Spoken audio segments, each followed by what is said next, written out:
Dans le prochain épisode de Un si grand soleil. Tandis que Serge fait sortir Hélène de l'hôpital, l'enquête de Baker visant Alix met en péril la survie du Senso.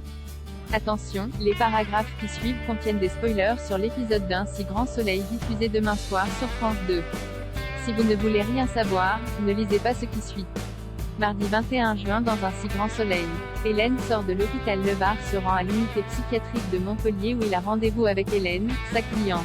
Avant de la retrouver, il est reçu par la médecin en chef, qui lui explique que les conclusions des analyses de l'infirmière confirment la thèse de l'avocat. Lorsqu'elle a drogué et séquestré Claire, elle n'était pas responsable de ses actes car elle agissait sous l'emprise des effets secondaires de son traitement contre l'hypertension. Mais le médecin avertit Levar, ayant désormais pris conscience de tout le mal qu'elle a fait, est sous tranquillisant, et son état demeure extrêmement fragile. L'avocat acquiesce et prévient sa cliente qu'elle peut désormais sortir de la clinique. Confiant, il lui déclare qu'il va tout faire pour que la juge prononce un non-lieu au vu du résultat de ses analyses confuses. Hélène lui demande ce qu'elle est censée faire une fois dehors, sans travail et ayant perdu tous ses amis. Levar se montre rassurant, et lui promet qu'elle pourra récupérer son poste à l'hôpital si le non-lieu est déclaré par la juge car cela fait partie de ses dommages et intérêts. Désormais libre, Hélène rentre chez elle et s'effondre en larmes dans son salon, alors que les souvenirs de ses actes malveillants envers Claire lui reviennent en mémoire.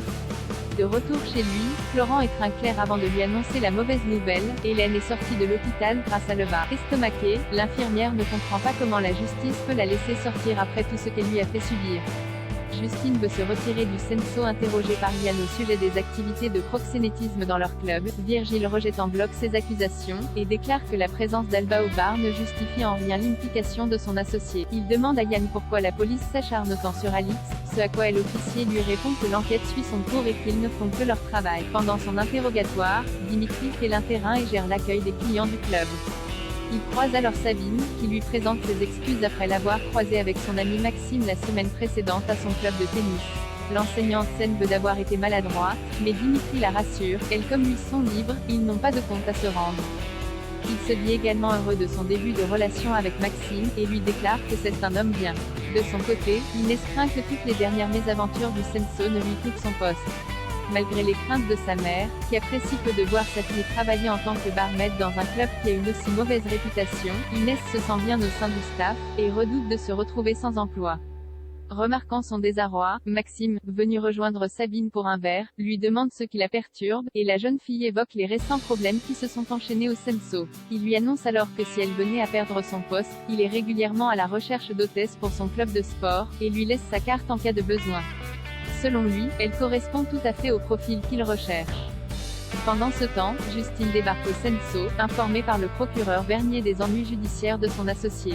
Elle annonce à Virgile vouloir retirer ses parts du club, car elle y a investi beaucoup d'argent et aurait énormément à perdre s'il venait à fermer. Virgile lui demande de ne pas céder à la panique et de se montrer patient, car il pense avoir compris ce qui se trame. Selon lui, quelqu'un tente de faire couler le club, cette même personne qui colporte toutes ces rumeurs sur le Senso depuis des semaines.